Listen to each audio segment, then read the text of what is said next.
Anak-anak, apakah kamu suka membaca cerita fiksi?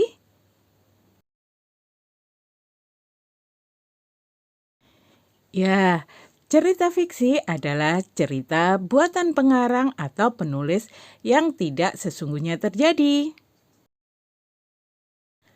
Meski begitu, cerita fiksi juga bisa terinspirasi dari kejadian atau orang yang ada di dunia nyata. Nah, pada cerita fiksi ada yang dinamakan penokohan. Penokohan adalah unsur yang penting dalam cerita fiksi.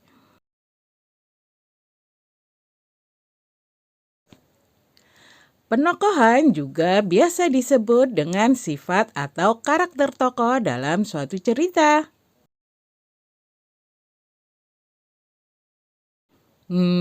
Kira-kira apa itu penokohan ya? Selain itu, apa saja macam-macam penokohan? Yuk, kita cari tahu bersama. Assalamualaikum warahmatullahi wabarakatuh. Dan salam sejahtera. Hai anak-anak hebat, selamat datang di MI Akusnania Channel bersama Bu Juleka. Di video kali ini kita akan belajar tentang menyebutkan tokoh-tokoh pada cerita.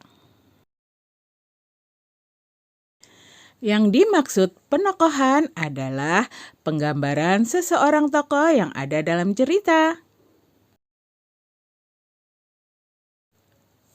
Tokoh merupakan salah satu unsur penting dalam sebuah cerita.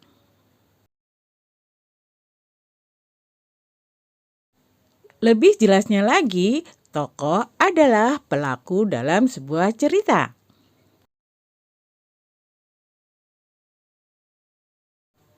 Berdasarkan perannya, tokoh dalam cerita dibagi menjadi dua, yaitu tokoh utama dan tokoh pembantu.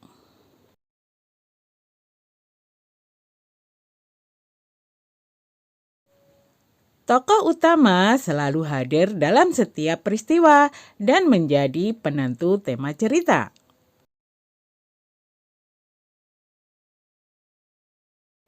Sedangkan tokoh pembantu berperan untuk mendukung tokoh utama. Penulis atau pengarang cerita menggambarkan tokoh ini dengan berbagai sifat dan karakter. Selain itu, dalam penokohan juga akan digambarkan tentang emosi tokoh serta pemikiran-pemikirannya.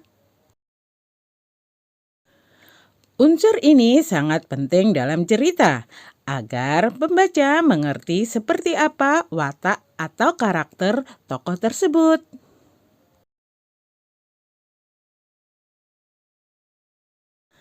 Penokohan juga penting untuk membuat cerita semakin menarik.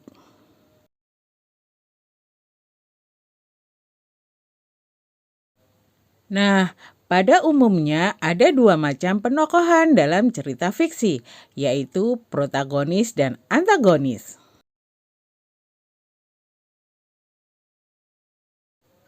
Yuk, kita cari tahu lebih lanjut mengenai dua macam penokohan ini.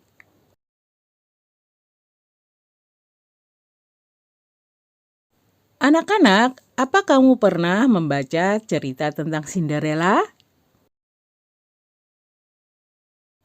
Dalam cerita Cinderella ini ada tokoh Cinderella yang baik hati dan dua saudaranya yang punya sifat jahat.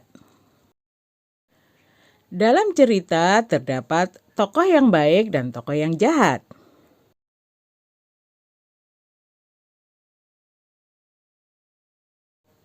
Tokoh yang baik ini dinamakan dengan tokoh protagonis.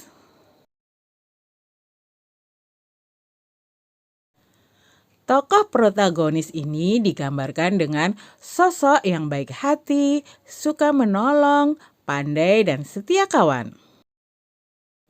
Biasanya, tokoh protagonis menjadi pemeran utama di cerita fiksi. Sedangkan Tokoh yang mempunyai watak jahat dinamakan tokoh antagonis.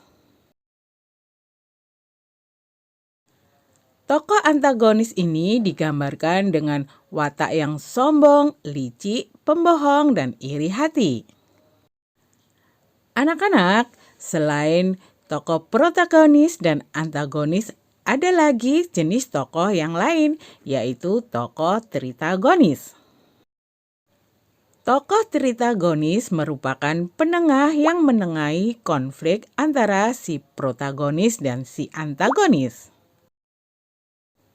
Sebagai penengah, tokoh tritagonis biasanya tidak memihak kepada salah satu dari si protagonis maupun si antagonis. Anak-anak, kita bisa memberikan pendapat terhadap perilaku tokoh dalam cerita. Apakah dia protagonis, antagonis, maupun tritagonis? Caranya adalah sebagai berikut. 1. Memperhatikan gambaran lingkungan kehidupan tokoh dalam cerita. 2. Membaca dengan seksama jalan cerita. Yang ketiga, memperhatikan setiap perkataan dan perbuatan tokoh dalam cerita. Nah, anak-anak, demikianlah pembelajaran kita kali ini. Semoga pembahasannya mudah kalian mengerti dan kalian pahami ya. Terima kasih sudah belajar. Terima kasih juga sudah subscribe. Bu Guru pamit dulu. Bye. Wassalamualaikum warahmatullahi wabarakatuh.